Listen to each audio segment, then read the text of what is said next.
Hai Sobat Berkawan, ketemu lagi di Tech Talk Berka Podcast episode kali ini. Yang sudah pastinya kita akan membahas tentang episode teknologi terkini dalam dunia IT. Nah, saya Andrew sebagai Account Manager di BRK Hardaya Perkasa, dan saya hari ini didampingi oleh dua narasumber kita, yaitu dengan Pak Christian sebagai manajer dari Consulting Service di BRK, dan hari ini kita hybrid, di mana kita dengan ada Pak Steven di sini dari Singapura, Pak Steven Salim sebagai Lead Solution Architect dari OutSystem. Nah, halo Pak Kris dan Pak Steven, apa kabar? Baik. Halo, halo. Good to be here. Bagaimana di masa pandemik yang seperti ini? Mungkin sudah mulai menurunkah atau naik lagi kah kasusnya? Kalau di Singapura sih udah mendingan ya. Di sini udah masuk ke fase endemi. Jadi udah nggak pakai, ada tools yang namanya contact tracing tuh ya. Jadi mereka tahu kita kemana kan. Nah kita udah nggak ada itu lagi, udah nggak ada perbatasan, dan udah bisa terbang-terbang nih. Jadi ya moga-moga bisa balik Indo ya, udah 2 tahun nggak balik. Waduh.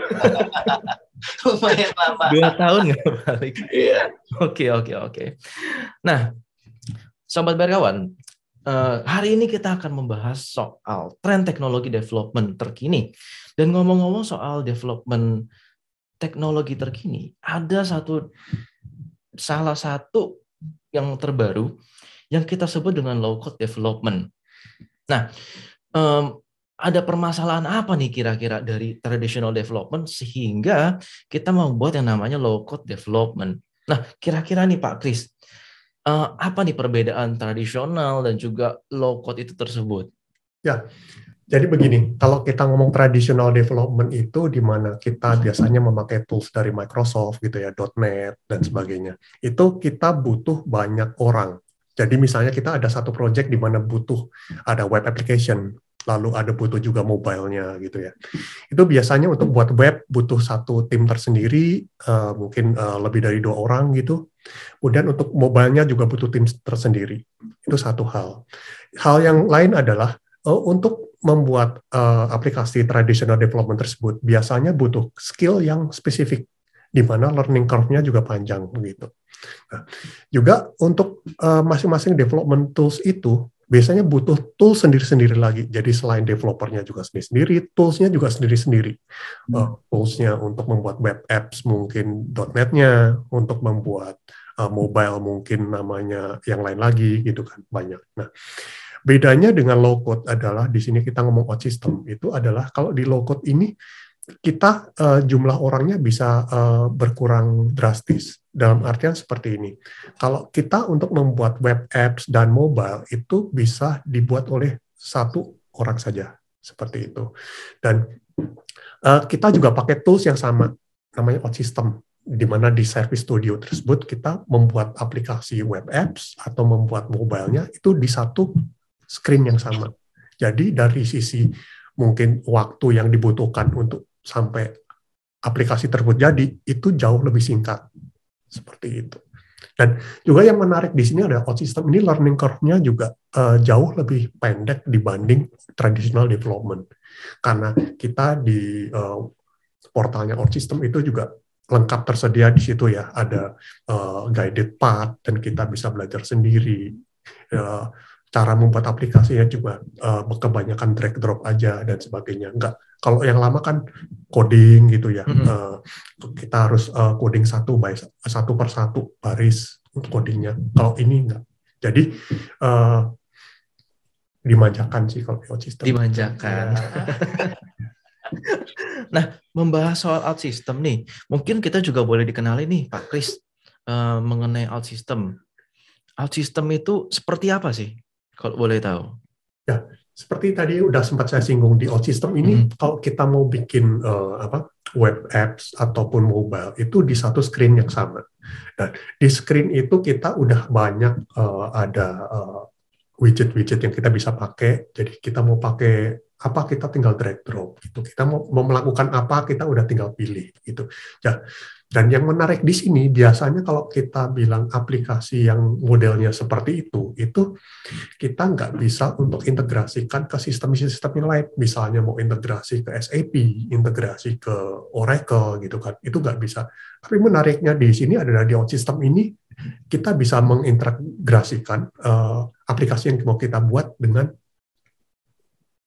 dengan aplikasi-aplikasi yang di luar tersebut, seperti itu. Oh, seperti itu.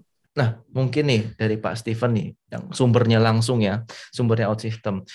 Boleh dikasih gambaran mungkin OutSystem sendiri secara keseluruhan nih, mungkin secara gambaran besar. Dan efeknya dan impact-nya sebesar apa sih itu loh terhadap development yang terjadi saat ini? Boleh. Ya, jadi saya mau menambahkan dulu sedikit ya terkait apa yang dari Pak Kris nih, lumayan menarik. Gimana dia bilang terkait productivity dan seterusnya ya. Sebenarnya kebetulan background saya juga technical lead di Australia, leading some teams lah untuk pembangunan.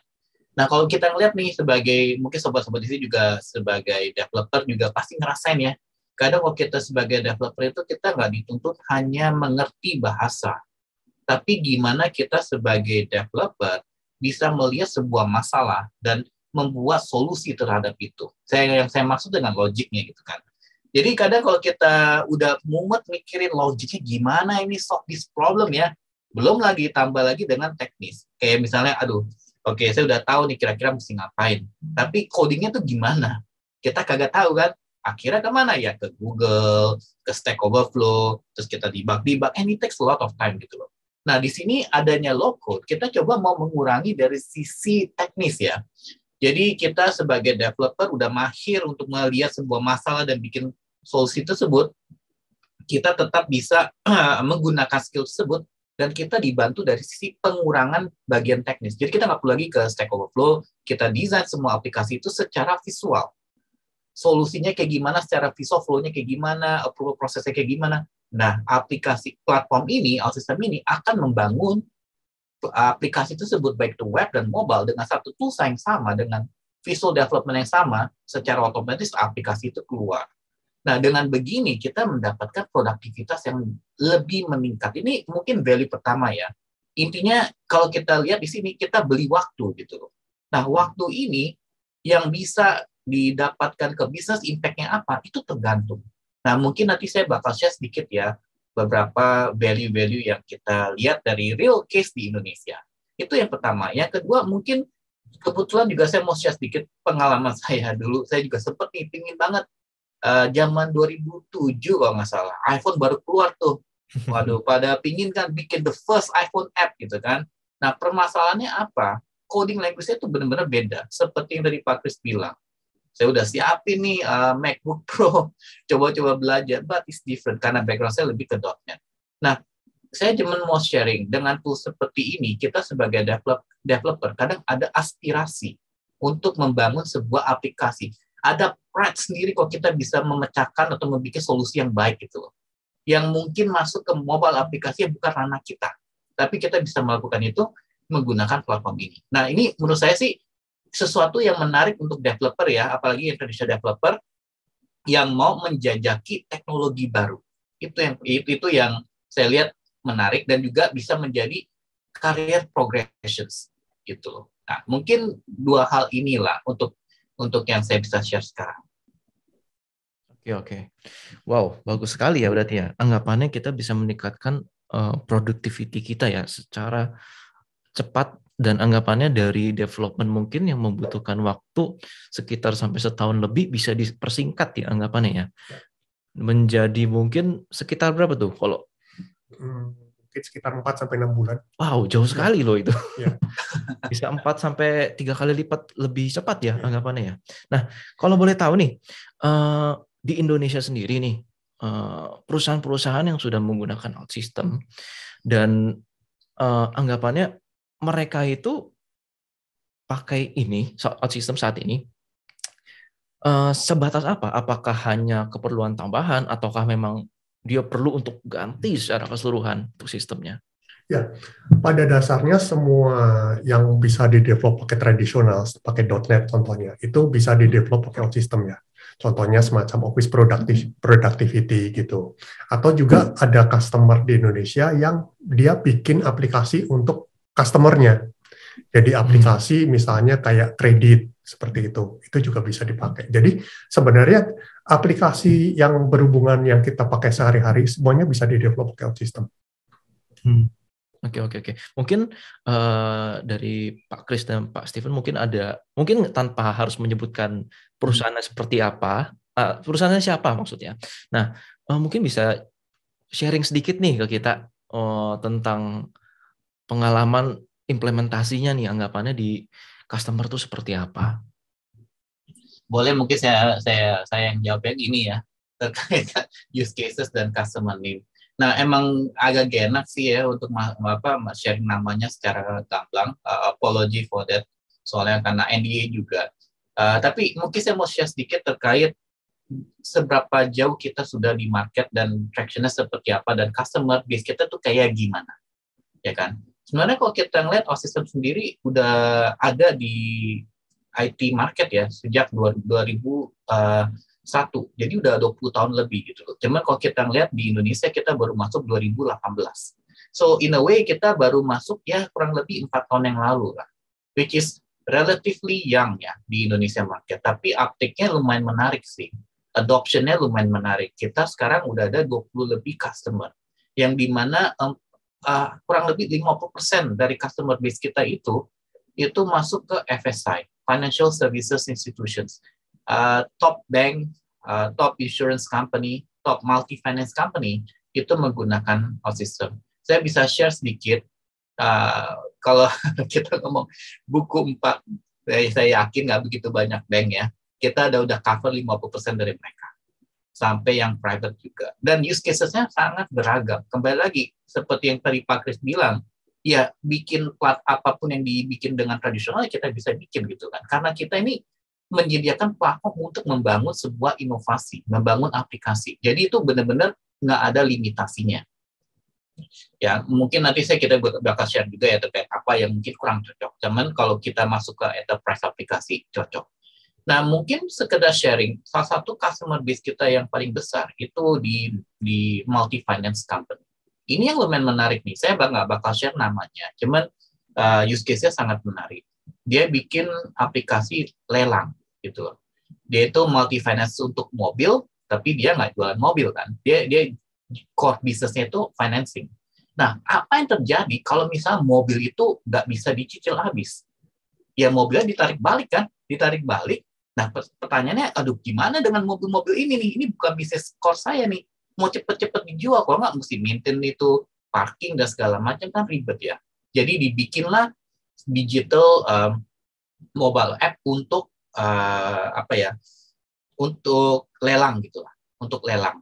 Nah, yang menariknya pas di code awal-awal pakai tradisional itu 1 tahun lebih. Manajemen nggak suka, pokoknya saya nggak mau tahu mau nambah orang nggak tidur atau gimana, pokoknya mesti 6 bulan ke bawah gitu. Nah, menarik ya, mereka telat dalam waktu 4 bulan.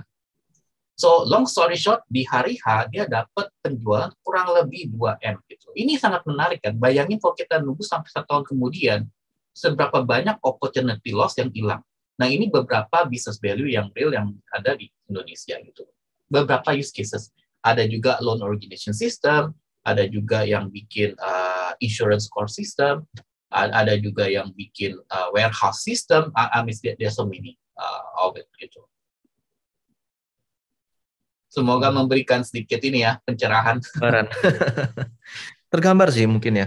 Anggapannya dari development yang sampai 1 tahun lebih itu kita bisa cut sampai tinggal 4 bulanan ya. Dan anggapannya juga itu mempercepat kita untuk memperoleh profit ya anggapannya ya. Ketimbang kita terlalu lama dalam development, tapi kita bisa meng-cut cost itu dan menjadikan itu menjadi profit. Nah, kalau boleh tahu nih dari OutSystem sendiri, atau mungkin dari low code-nya lah, kan mungkin nggak selamanya nih plus terus nih. Kira-kira plus minus apa nih dari low code ini? Ya, Pak Kris mau jawab dulu atau saya dulu jawab?